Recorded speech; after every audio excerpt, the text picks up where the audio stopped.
Morning students. मैं जयपुर से doctor तृप्ति विजयवर्गीय अपने चैनल पर आप लोगों का स्वागत करती हूं और आप लोगों से एक रिक्वेस्ट करती हूं कि अभी तक आपने मेरे चैनल को नहीं सब्सक्राइब किया है तो सब्सक्राइब कर दीजिए, साथ में बेल आइकन को प्रेस करना मत भूलिए। आज इसी सीरीज में हम आगे बढ़ते हैं। सेल्स ऑफ गुड्स एक्ट हम चला रखे हैं, अब आगे बढ़ रहे हैं। इसमें एक नया टॉपिक लेते हैं, suit of breach of sale contract. अगर कॉन्ट्रैक्ट ऑफ सेल टूट जाए तो फिर कौन कौन सी रेमेडीज हमें सेल ऑफ गुड्स एक्ट देता है। तो 1930 का जो एक्ट है इसने बहुत सारी चीजें दी हैं।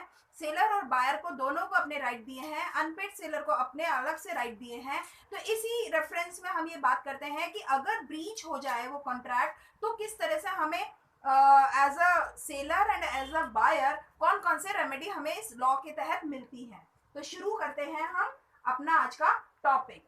थोड़ा सा मैं आपको इस टॉपिक को कंटिन्यू करूं और शुरू करूं उससे पहले एक चीज बताना चाहती हूँ।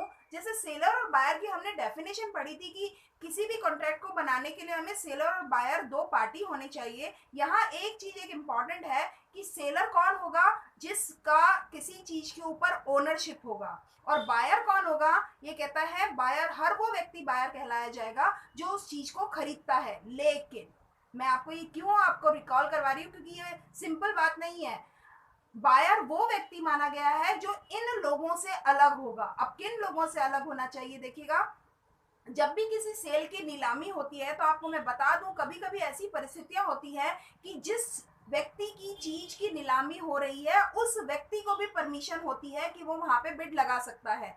तो अगर वो बिड लगा देता है यानी बोली लगा देता है तो वो सेलर हो करके भी बायर बन जाता है, मगर ये बायर सिंपल टर्म्स में बायर नहीं माना गया है। समझ रहे? तो मैं आपको अभी यहाँ पे ये ध्यान दिलाना चाहती हूँ कि बायर इन लोगों को नहीं कहा गया है इन नॉर्मल जनरल टर्म्स। एक तो वो जो सेल ऑक्शन में अपनी ही चीज के लिए खुद बोली लगा दे, एक दूसरा वो जिसके लिए डिक्री कर दी जाए, यानी डिक्री ऑफ उसे डिक्री मिल जाती है, यानी कोर्ट की तरफ से आदेश मिलता है। इसमें एग्जीक्यूशन ऑफ डिक्री कहते हैं इसको, कि जब एक कोर्ट आदेश दे दे कि आप अपनी ही चीज जो बिक रही है उसको आप खरीद अगर सकते हैं तो खरीद लीजिए। तो ऐसे में वो खरीदने वाला व्यक्ति बायर नहीं माना जाएगा क्योंकि वो सेलर था। यही सेलर अब बायर हो रहा है। तो जहां हम बायर की पार्टी की बात कर रहे हैं, बायर इस व्यक्ति से भी अलग ही होगा। और तीसरा एक चीज होती है, जब भी कभी एक व्यक्ति पे दो ओनर हो, दो ओनर का मतलब है जैसे पार्टनरशिप फर्म है, तो पार्टनरशिप फर्म में अगर एक पार्टनरशिप फर्म की कोई प्रॉपर्टी को बेचा जा रहा है और उसी पार्टनरशिप फर्म का एक पार्टनर उस प्रॉपर्टी को खरीद ले एज एन इंडिविजुअल, तो आप सोचिए उस प्रॉपर्टी के ऊपर उन लोगों का जॉइंट ओनरशिप भी था और उसके बाद वो उसे खरीद लेगा, तो इसका मतलब वो पर्टिकुलर पार्टनर तो सेलर होकर के भी बायर हो गया और बायर होकर के भी सेलर हो गया।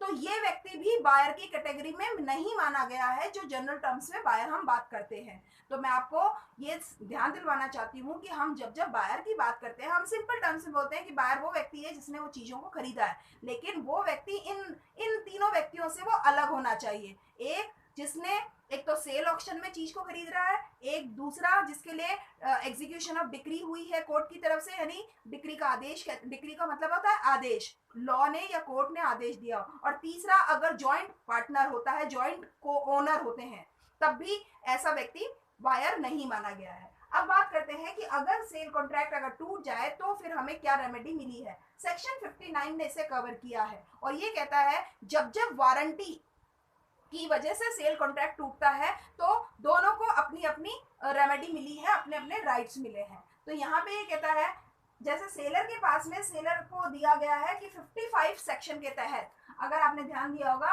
तो वो प्राइस के लिए सूट कर सकता है। अगर मान लीजिए उसने चीज को बेचा और उसके पास उसकी रिकवरी नहीं आई है तो उस प्राइस की वसूली करने के लिए दावा कर सकता है बायर के अगेंस्ट में, ठीक है। लेकिन एक इंपॉर्टेंट पॉइंट ये है कि केवल उसी कंडीशन में वो प्राइस के लिए रिकवरी कर सकता है जबकि कि वो चीज नॉन एक्सेप्टेंस में आई हो। ये कहता है केवल उसी कंडीशन में बायर प्राइस के लिए क्लेम कर सकता है जबकि कि उसने वो चीज बायर के पास में भेज दी है और वो उसके पोजीशन में से निकल गई है। अगर अभी उसके ही पोजीशन में है तो वो प्राइस के लिए दावा नहीं कर सकता, बायर के पोजीशन में आ जानी चीज चाहिए तभी वो प्राइस के लिए दावा कर सकता है। दूसरा कहता है वो डैमेजेस के लिए भी क्लेम कर सकता है, दावा कर सकता है जो उसे नुकसान हुआ है, यानी प्राइस के अदर देन उसको कोई नुकसान हुआ है तो भी वो दावा कर सकता है। और एक बात यहाँ पे ध्यान दीजिएगा, जब भी वो डैमेजेस के लिए दावा करेगा वो कभी भी इंटरेस्ट के लिए दावा नहीं कर सकता, लेकिन प्राइस के लिए अगर वो दावा करता है तो वो इंटरेस्ट के लिए भी दावा कर सकता है। यह हमारा इंटरेस्ट एक्ट कहता है कि जब जब कोई भी चीज की कीमत अगर वसूल नहीं हुई है तो उस कीमत के अगेंस्ट में वो उसके ब्याज के लिए भी दावा कर सकता है, लेकिन अगर कोई नुकसान हुआ है तो उस नुकसान के अगेंस्ट में उस ब्याज का दावा नहीं कर सकता। और अगर कोई दूसरी कंडीशन अप्लाई हुई हो उनके कॉन्ट्रैक्ट में तो एक अलग बात हो सकती है। जनरल टर्म्स में ऐसा होता है।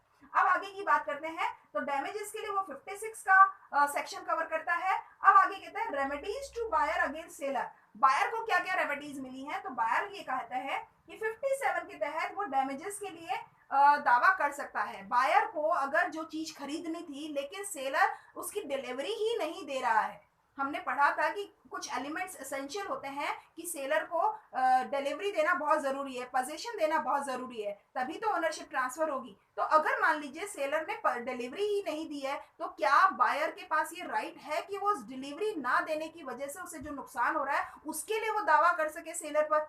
हाँ, बायर सेलर के ऊपर वो दावा कर सकता है जब अगर वो नॉन डिलीवरी करता है उन चीजों की, क्योंकि उससे उसके आगे की चीजों का डिस्टर्बेंस होता है। तो suit for damage for non delivery, अगर सेलर ने उस चीजों की डिलीवरी नहीं की है तो वो सेलर के अगेंस्ट में दावा कर सकता है। ऐसे ही वो कहता है breach of warranty for both, मतलब बायर और सेलर दोनों को एक राइट मिलता है अंडर सेक्शन 59 के तहत दोनों को ये राइट ये मिलता है कि अगर वारंटी का ब्रीच हुआ है, जो आश्वासन दिया गया था और उसका अगर ब्रीच होता है तो सेक्शन 59 के तहत दोनों को एक राइट मिल जाता है। तो ये कहता है the breach of warranty breach of warranty provides the following: where there is a breach of warranty by the seller or by the buyer elects or is compelled to treat any breach of condition on the part of the seller as a breach of warranty, the buyer is not by reason only the such breach of warranty entitled to reject the goods he may। अगर breach of warranty हो रही है तो वो उस चीज को reject कर सकता है, जबकि आपको ध्यान होगा कि वारंटी में रिजेक्शन का राइट नहीं होता, केवल डैमेजेस क्लेम करने का राइट होता है। लेकिन अगर वो नहीं मान रहा है तो वो रिजेक्ट कर सकता है, ऐसा राइट उसको बायर को मिल रहा है। उसके अलावा कहता है set up against the seller the breach of warranty in diminution और एक्सटिंक्शन ऑफ द प्राइस। अगर वो लोगों से अलग अलग प्राइस वसूल कर रहा है, देखिए मार्क प्राइस और अनमार्क प्राइस का एक मैटर है। अगर किसी भी चीज पे जो प्राइस है वो लिखा हुआ है उसके बावजूद फिर आप प्राइस अलग अलग नहीं वसूल कर सकते अलग अलग ग्राहकों से, तो अगर ऐसा करता है तो बायर के पास ये राइट होता है कि उस चीज को वो रिजेक्ट कर सकता है, वो नहीं खरीदने का निर्णय ले सकता है। आगे ही कहता है अगर sue the seller for damages for breach of warranty, और ब्रीच ऑफ वारंटी के लिए वो सेलर के अगेंस्ट में वो डैमेजेस का भी दावा कर सकता है। आगे यहाँ ये कहा जा रहा है कि उसे रिलीफ भी दिया जा सकता है, कई चीजों में उन्हें थोड़ा सा आराम भी दिया जा सकता है, दोनों को ही कंफर्ट भी दिया जा सकता है। और स्पेशल रिलीफ एक्ट जो है वो 1877 में जो पास हुआ था उसके तहत कॉन्ट्रैक्ट एक्ट और सेल्स ऑफ गुड्स एक्ट के अंडर में कई ऐसे केसेस होते हैं जहाँ पे रिलीफ दिया जा सकता है। और उसमें ये कहा गया है in case of breach of contract the court में on the application of the plaintiff direct the defendant that the contract should be performed specially, यानी जैसा आप कोर्ट ऑर्डर करेगी वैसे अब उस कॉन्ट्रैक्ट को परफॉर्म किया जाएगा। अब सेलर और बायर की मर्जी नहीं चलेगी, जब भी कोर्ट बीच में आ जाता है तो आप ये मान लीजिए कि अब वैसे ही फॉलो किया जाएगा जैसे कोर्ट ऑर्डर करता है, जैसे कि आपने क्वासी कॉन्ट्रैक्ट में पढ़ा था। ठीक है, इस तरह से ये सारा मैटर कवर होता है जो हम कहते हैं कि ब्रीच ऑफ सेल कॉन्ट्रैक्ट के रेमेडीज क्या है। तो मैंने आपको इस वीडियो के तहत सारी चीजें बता दी है। पूरी उम्मीद करती हूँ कि आपको ये वीडियो पसंद आएगा। Thank you for watching my videos regularly.